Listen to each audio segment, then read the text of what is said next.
Sunshine Podcast. I am back, and I'm going to dive right on in. Like, this week has been such an eventful week. It's just been crazy. So, we all know Miss Lady Saw. She took a break from dancehall to go into the church, right? Now, there has been stuff going around social media between her and Spice, and it looked like the words really dug deep for her, and she has kind of turned back. Well, not kind of. She said she turned back, and she is going to be back in the dancehall. But what I don't really understand, it's like, if you're in the church and you're with God, people can say whatever they want to say about you. Like, words is words. But those words really cut you that deep for you to be like, you know what? Forget it. I'm going to prove everybody wrong and back into the studio, and I'm going to release some dancehall music. That means you were never in the church to begin with, like, at all. Like, you were never strong on your faith for people just to say a little bit of things about you, and that makes you turn back. Listen, that's just crazy. I just hope she knows that God is not someone to play with. Like, he is not someone to play with. But I got a question for all of you guys. Could you see her other than Lady Saw? Like, when she was in the church and she was preaching and all that stuff. For you, when you see her up on the pulpit, did you see her as Miss Hall, or did you see her as Miss Saw? For me, she was always Lady Saw. Always Lady Saw. Like, I could not look at her any different at all. But I really do think if she did take some baby steps instead of jumping right to be, like, what am I trying to say? Like, jumping to be the head of the church. Like, she should have just stayed within the congregation. Like, be a member of the church. You know what I mean? Don't jump to be the head, the pastor. Don't jump to be all of that, because you just came from the quote-unquote world, and now you're going to be jumping into the church. You gotta get some baby steps here. Like, you can't just dive right in. And I think if she did take some baby steps, she wouldn't have fall this hard. You know what I mean? She would have been more firm and more strong if she did take her baby steps. And people would have seen God, took her more serious than just trying to put on a show that she is a pastor. We all know Mr. Vegas tried it as well too, and he walked away and never tried again. Never. So I have to ask again, who is looking forward to music from Lady Saw? My hand is up because I am really looking forward to music from Lady Saw. Do you think that she's going to be making that music or a feature with Shenseea? Because she did come out on one of her lives saying that she loves Shenseea's song Lick Lick Lick, and she said the chorus is very catchy. This is where Lady Saw went wrong for me. If you were in the church and all these things, how you know Shenseea's lyrics is catchy? What are you doing listening to them type of songs? But again, I guess she was not strong in the church.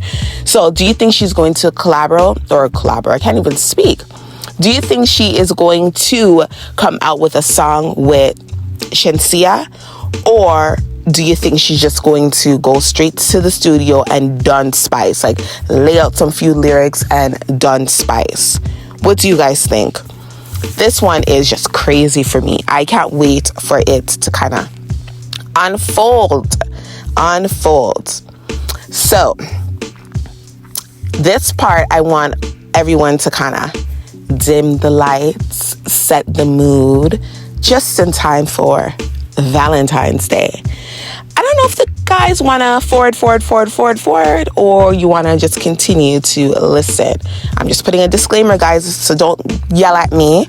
This part is for the ladies. So, Mr. It's going down, baby. You know who I'm talking about? Nelly, country grammar singer Nelly, went viral. He said that he, quote unquote, made a mistake by posting a video that was taken in private with a girl. And he said the video should never have seen the light of day. Let me tell you, he was right. That video should have never seen the light of day. I was so disappointed. So disappointed. Now we know why Miss Ashanti didn't want to go back to him, said, "Hey, Nelly," and kept it moving, because he is working with some sausages. Sausages, like sausages.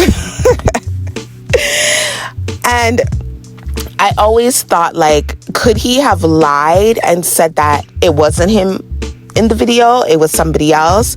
But then when I thought about it and you listen to the audio, you heard him moaning out to the gods. Like, it sounded like his toes was curling in the video. So I guess he couldn't lie, because we all know Nelly has that country slang. Like, him and Plies can never hide and say it's not them, because their voices are so different from everyone. Like, I would say Nelly, Plies, and T.I., they just have that country voice, and you know who it is. Before, you don't even need to look at their faces, and you know who's talking. But it was such a it was such a letdown. See, I can't even speak the way how the man let me down. Like, I really thought he was packing, and I think a lot of women thought he was packing as well too.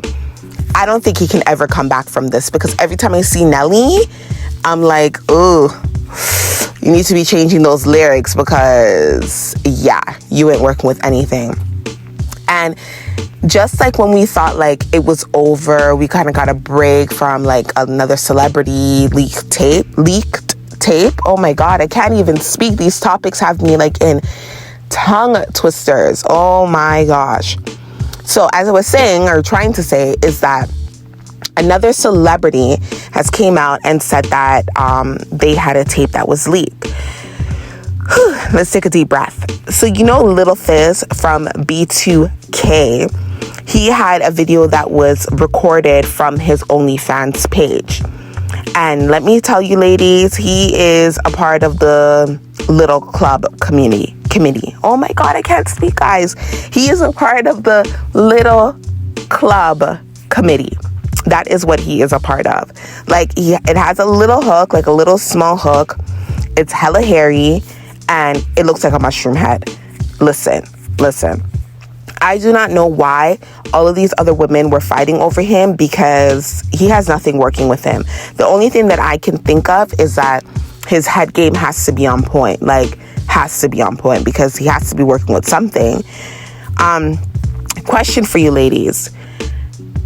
Is a man not packing a turnoff for you, or can you let it slide? Like, if you know they have nothing to offer you down there, but they have other things, would you let it slide, or does that have to be a part of the package? Let me know what you ladies think. Sound off in the comments, because that one I really want to know about. But I'm always wondering as well, in the back of my mind, like, a lot of celebrities have these leak videos out and stuff like that. Like, I'm wondering if Method Man has one just hidden behind some archives, because let me tell you, I would love for that to leak out. Like, love for that to leak out. Let's see. But keeping on the topic of sex, I have a question for you guys. Do you think having sex with the same sex is cheating? So you're a woman, you have relations with another woman. You're a man, you have relations with another man. Do you consider that as cheating? I think yes, that is cheating, because it is not with your partner. Once it's not with your partner, that considers as cheating, because it's not with your partner.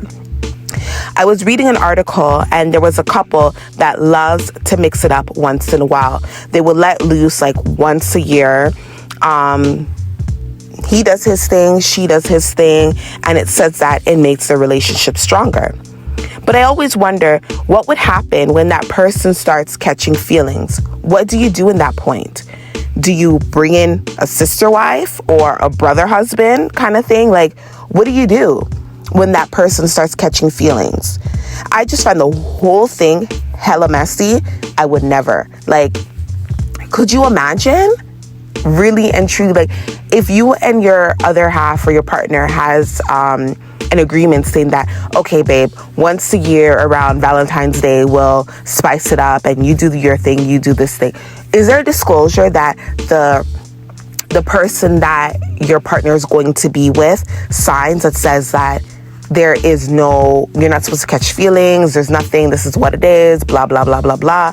Like, I just want to know, do they sign those type of papers? Because at the end of the day, you're dealing with people. People will always catch feelings somehow, some way. You know what I mean? Feelings will be caught. What are your thoughts on it? Like, do you find it hella messy, or do you find it like, hell yeah, do your thing, do your thing, no, do your thing? What do you guys think? Let me know. Sound off in the comments below. Also, it's time to hit you guys off with the red flags. So we are in the red flags session. I am going to be giving you guys my top 5 red flags for this week. Let me know if you guys agree, disagree, open conversation here. All right. So my top 5 red flag is that he lives with his baby mama. Let me say it again. He lives with his baby mama. Like, boy, why do you live with your baby mother? Like, why do you live with your ex? You can't afford to get a place for your own. Like, why? Why? Or they would lie and say, oh, I'm just staying with my cousin, my cousin.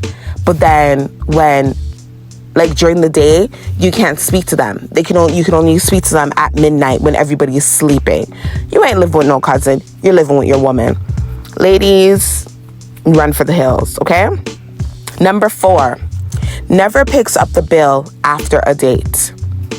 Listen, ain't nothing wrong with a lady whining and dining a man. There's nothing wrong with it. But every single date, the woman has to be picking up the tab? Hell no. Hell to the flipping no. Ladies, listen. Men should be picking up the tab, okay? Once in a blue moon, no wrong to take your man on a date. Men want to be taken out on dates as well too, but the woman shouldn't always be taking out the men on the date, okay? Something is wrong here.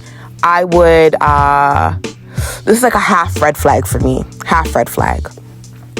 Number 3, smells like pee. Number 3, smells like pee. Why the hell do you smell like that? And boy or girl, it cannot be your cologne. You didn't bathe. You need to go see a doctor. Something ain't right. Number 2, when you ask someone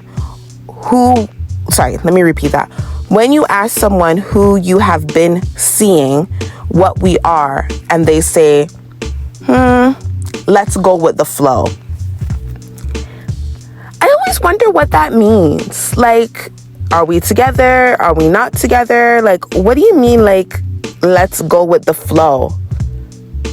I don't get it. So if the next day I block you, and then you ask me, oh, why haven't you been picking up my calls? Why is it just going to voicemail? I'm like, I was just going with the flow.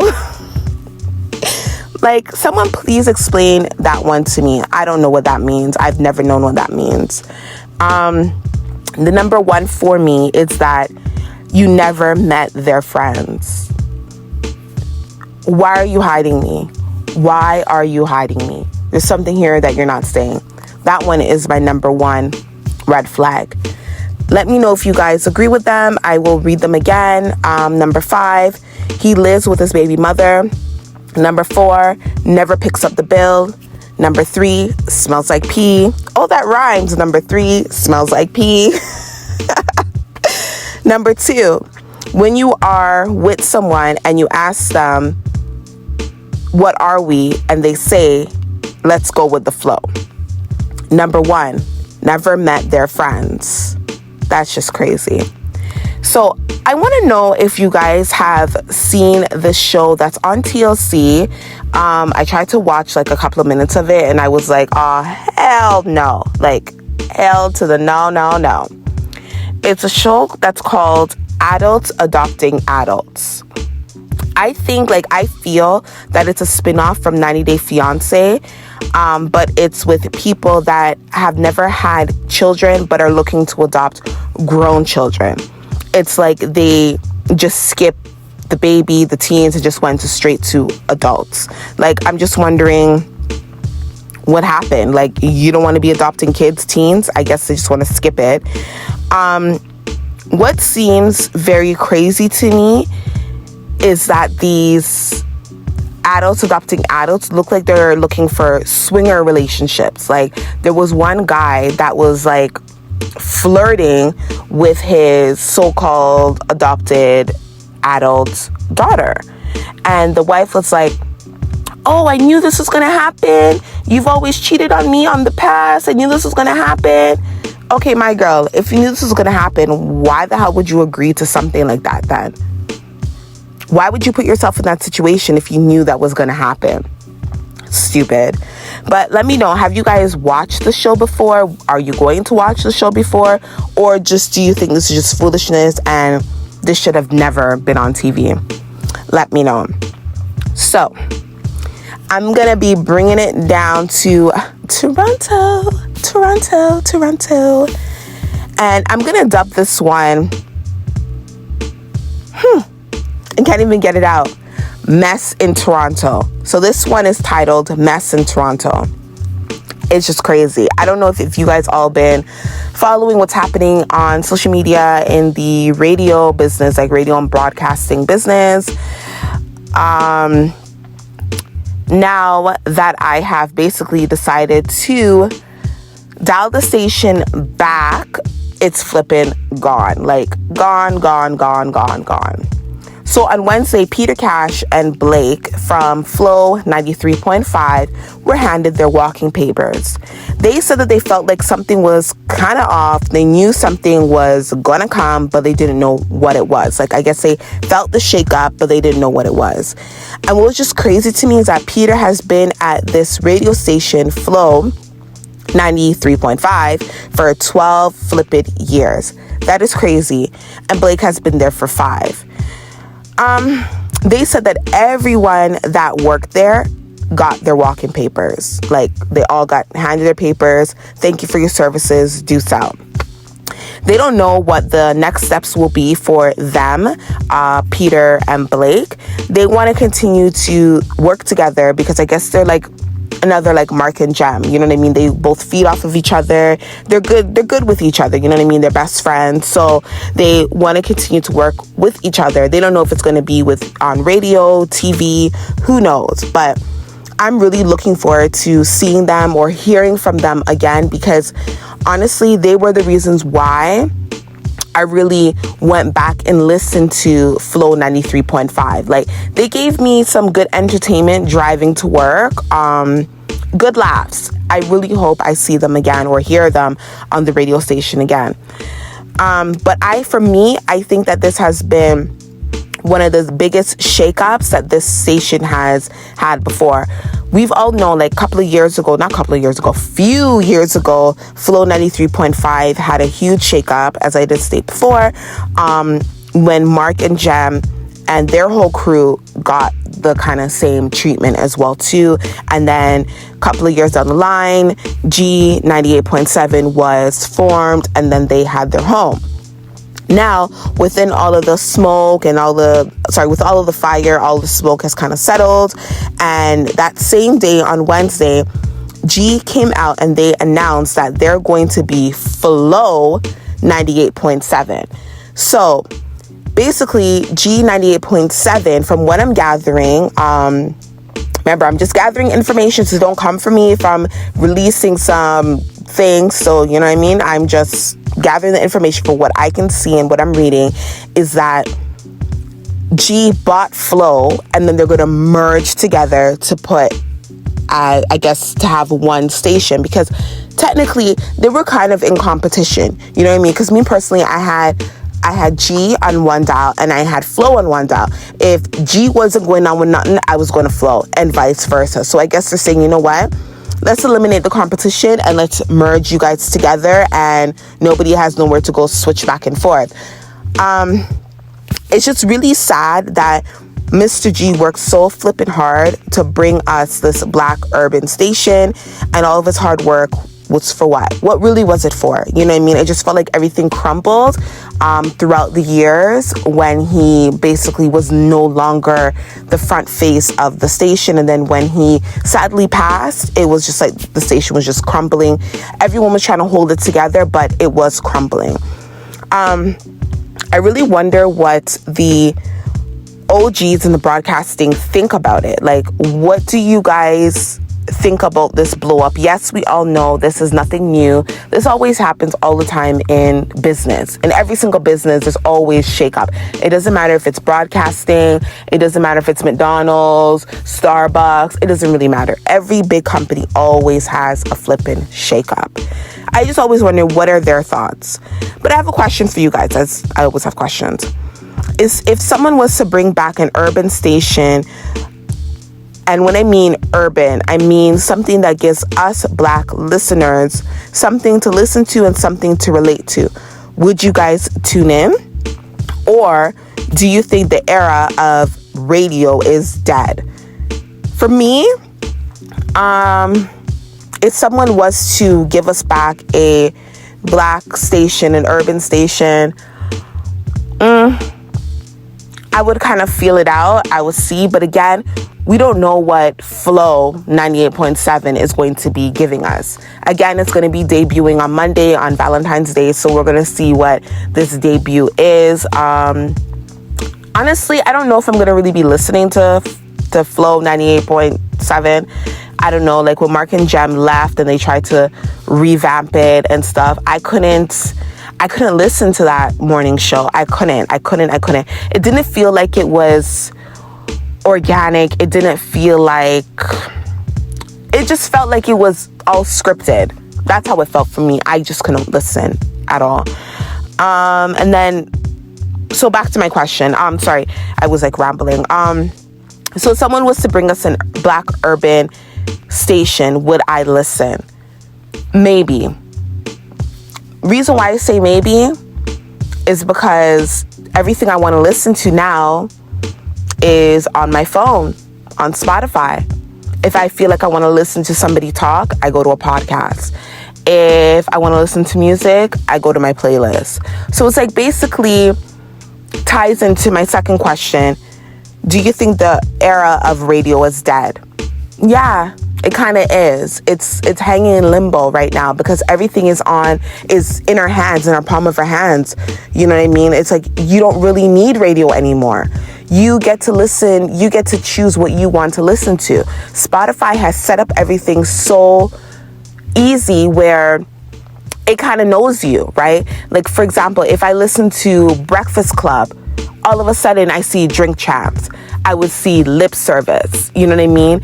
If I listen to something with finance, I would, it would start to navigate me to Fitness IQ podcast. So it kind of tells you, it kind of gives you stuff for you to listen to.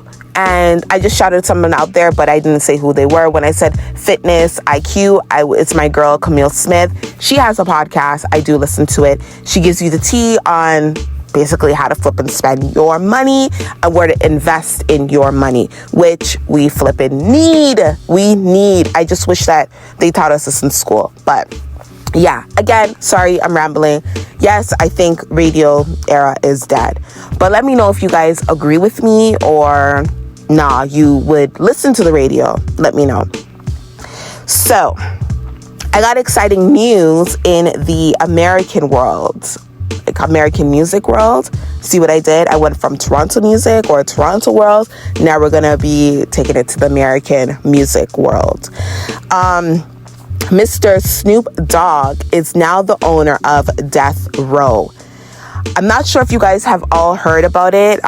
It was basically between him and Nas, and he came out on top. But it's just so crazy to me. It's that he's now the owner of the label that basically gave him his start, gave him everything, and he's the flipping owner. It's just crazy.